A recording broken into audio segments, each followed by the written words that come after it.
Doctora, hablando de las estadísticas, los delitos y demás, hay una medida que se tomó, usted me dirá de a partir de cuándo, la verdad es que yo no tengo precisión, que me resulta interesante, que es el hecho de sacar el manejo de las estadísticas criminológicas en materia de delitos en la provincia de Buenos Aires del Ministerio de Seguridad, porque se presumía que a veces por ahí, qué sé yo, con la intención de dibujar un poco para abajo, dar la sensación de que hay un poco más de seguridad, en el Ministerio de Seguridad por ahí se dibujaban un poco esas cifras, casi como las del INDEC, digamos. Y ahora las maneja la Procuración. La Procuración elabora un informe estadístico relacionado con los delitos en la provincia de Buenos Aires. Sí, pero vamos ese a procedimiento, ser honestos. ¿cómo es? A ver, No, vamos a ser honestos. Fue el Ministerio de Justicia y Seguridad el que dijo un día, nosotros no vamos a manejar más estadísticas porque no coincidían nunca con las nuestras. Las nuestras no nació para hacer estadísticas. Sí las necesitamos nosotros para poder... lo de Procuración ya estaba, digamos. Sí, Procuración venía desde que, bueno, yo ingresé en este cargo en el agosto del 2004 y nos pusimos a trabajar. Yo le diría que a los 2 meses pedí un cambio de partidas que había quedado del doctor de la Cruz, que también tenía intención de hacer una especie de investigaciones para poder saber realmente los hechos y dónde y los lugares. Logré cambiar la partida para que se me permitiera ya empezar a gestionar para que en el 2005 pudiéramos hacer un sistema informático del Ministerio Público. Y lo que tenemos es el SIM, que es el Sistema Informático del Ministerio Público, cuya función fundamental es la gestión. Es para el control de gestión, cuestión que está en la ley, el control de gestión que salió mucho después, y nosotros ya teníamos eso todo terminado, y allí entonces empezamos a trabajar ese tema. Eso trabajamos todo el 2005, tuvimos que conseguir presupuesto para computadoras y demás, porque hasta ese momento las estadísticas se las mandaban en una planilla a mano con palotes. Entonces no había certeza, porque en cambio el sistema informático, eso es algo que me gustaría dejarlo claro para la ciudadanía. Nosotros, el sistema informático del Ministerio Público, lo que ingresa está encriptado, nadie lo puede modificar. Entonces, la certeza es esa. Solamente, o sea, cada vez que un ciudadano denuncia un delito ante una fiscalía, automáticamente queda incluido ahí y nadie lo puede manejar, maniobrar. Puede cambiar la carátula, porque por ejemplo hay muchos que empiezan por tentativa, después se produce la muerte y entonces pasa a homicidio, por ejemplo, ¿no? Hay algunos que suelen suceder, que parecen suicidios y después el fiscal dice no, esto es un homicidio. Entonces pero eso no es que se cambia tocando un botón, se actualiza y se dice la IPP tal pasa a ser IPP tal por tal cuestión y todo se carga.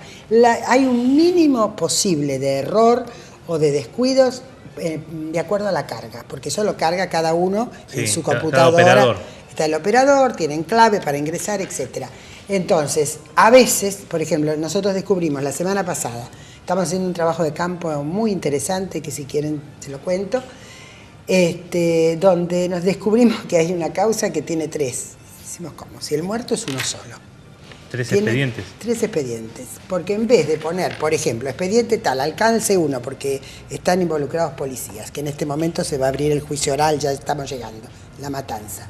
Entonces está el homicidio, que todavía no se ha encontrado el cuerpo. Entonces, eso es una causa que se ha hecho infinidad de causas de trabajo. Hay un alcance, que debió ser alcance, que es la investigación por el hecho de estos policías que aparecieron imputados y demás, que se separan de la causa porque esta otra causa ya agotó el tema de la búsqueda. Es más, creo que se pasó a federal porque ya es desaparición. Se sigue contra los policías. En vez de poner, por ejemplo, causa tal, alcance 1, lo volvieron a cargar. Entonces a nosotros, cuando pasamos para hacer las estadísticas, había cosas que no nos coincidíamos. ¿Saben cuándo lo descubrimos? La semana pasada, cuando tuvimos la reunión de Consejo de Fiscales y el subsecretario de Gestión empezó a mostrar la gestión y todo, y dice, acá en La Matanza encontramos esto y no nos damos cuenta cuál puede ser el error. Y ahí la fiscal general nos dice, los que lo cargaron como causa separada. Entonces, es un error de carga que como está encriptado no se puede modificar. Claro, así que ahora vendrá la modificación, entonces o sea en la estadística, o sea, figuran 3. Hay 2 delitos menos, digamos, para beneplácito del gobernador Scioli hay 2 delitos menos en la provincia. Pero es un delito complejo.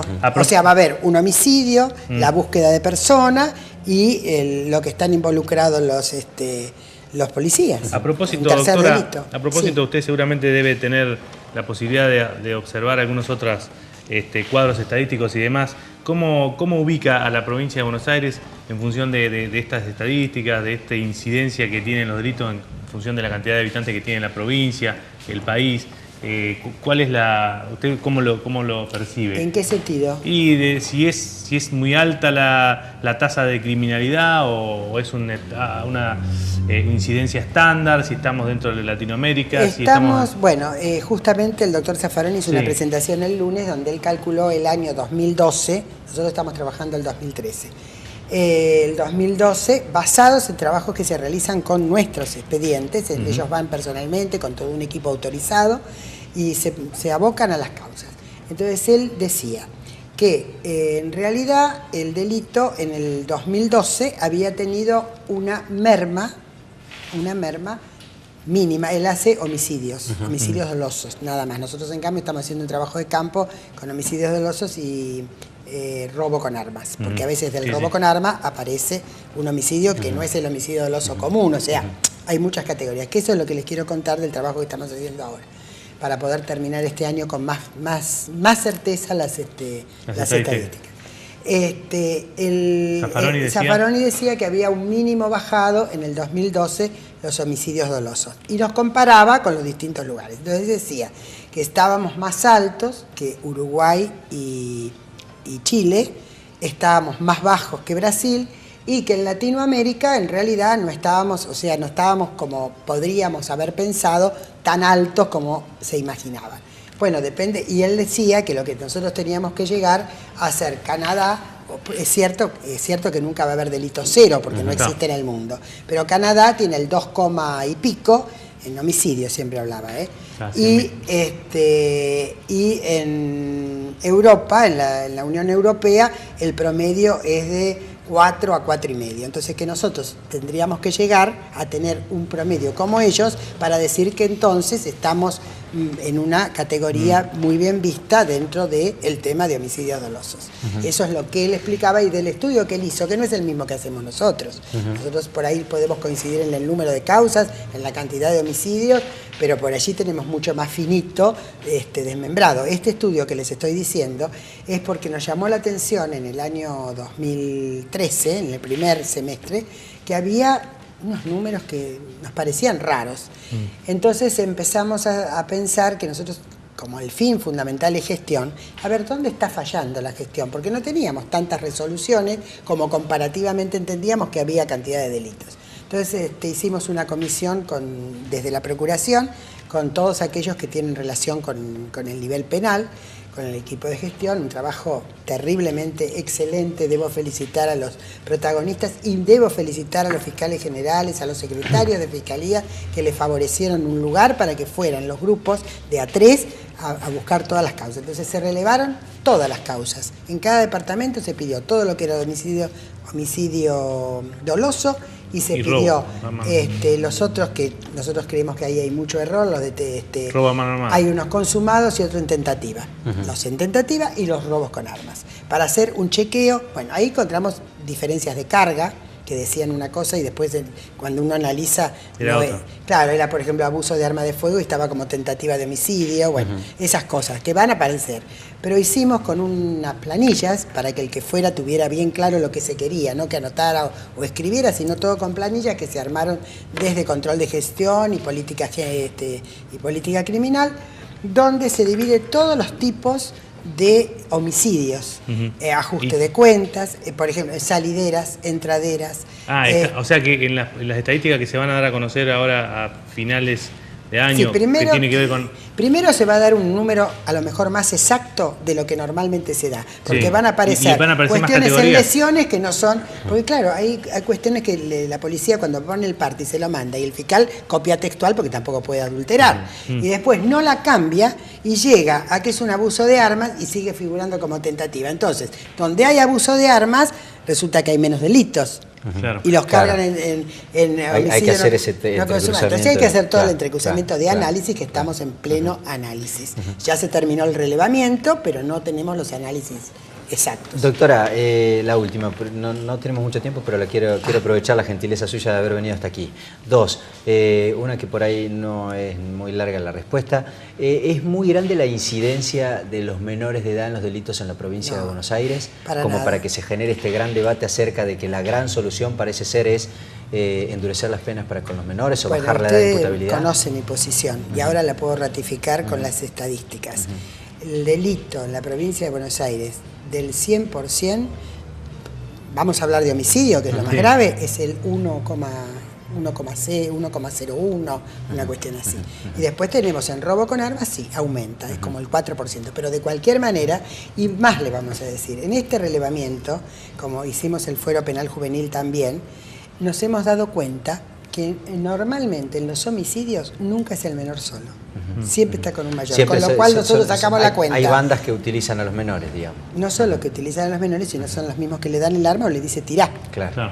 Y entonces él no queda involucrado y queda el chico. Y la última, doctora. Eso lo hemos descubierto, no sé, siempre lo sospechamos. Pero cuando uno hace el relevamiento de la causa, qué casualidad. Y la última tiene que ver con algo que usted decía recién. Efectivamente nosotros, o la Policía Judicial en este caso, la justicia investiga ya sobre un hecho que se cometió, sobre un delito que se cometió. Ahora, en algún punto también hay en el fondo algo de prevención, porque si nosotros resolvemos un caso y obtenemos la sentencia y finalmente el responsable va a la cárcel, prevenimos que ese mismo, por lo menos, vuelva a delinquir. La pregunta es, hay toda una polémica acerca de las modificaciones en torno a las excarcelaciones o a las morigeraciones de las penas y demás. ¿Los fiscales están perdidos a veces en función de que les cambian las reglas de juego a cada rato con esto de que ahora sale, ahora no sale, ahora endurecemos, ahora no? Bueno, sí, sinceramente la política criminal, yo lo predico siempre, tiene que ser una política de Estado, lo más estable posible, tiene que evolucionar, por supuesto, de acuerdo a porque también evoluciona en la sociedad la delincuencia, y mucho más sofisticadas las armas, mucho más grave, mucha más violencia. Hay mucha violencia en la sociedad. Lo que antes era a lo mejor un robo o un hurto, hoy se ha transformado en un robo con golpiza. Con golpiza, con violencia.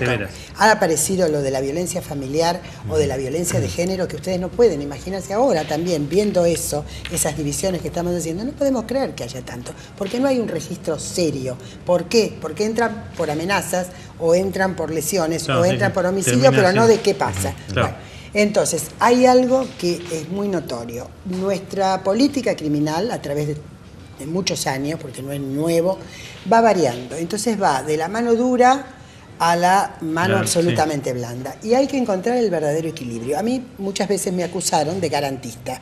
Y sí, yo soy garantista en esto, que hay que respetar el derecho y las garantías de todos. Inclusive aquel que entra en una unidad carcelaria debe cumplir la pena, pero debe socializárselo. Y yo no digo resocializar, porque muchos llegan sin estar socializados.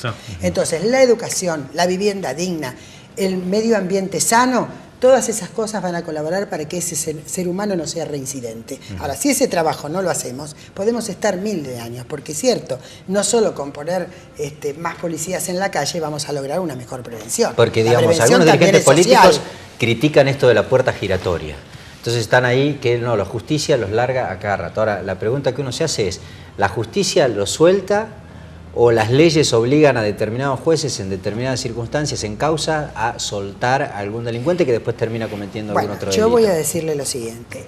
Hay jueces y jueces. Yo creo que cuando uno tiene que darle alguna salida, ya sea transitoria o la excarcelación a alguien, tiene que fijarse muy bien en quién es. No porque se porta bien, y sí se porta bien y limpia los pisos en la cárcel, pero ¿eso significa que está en condiciones de volver a la sociedad? Claro. Doctora María Carmen Farbo, Procuradora General de la Corte, muchísimas gracias por su visita. No, muchísimas gracias a ustedes por darme la oportunidad de que la ciudadanía se entere qué es la Policía Judicial. Muy bien. Le agradecemos la gentileza a la Procuradora General de la Corte. Habitualmente no habla mucho con los medios de comunicación, de manera que nos honra con su visita aquí en nuestros estudios. Después de la primera pausa, vamos a meternos a tratar cuestiones vinculadas con el presupuesto en la provincia de Buenos Aires. Ya volvemos.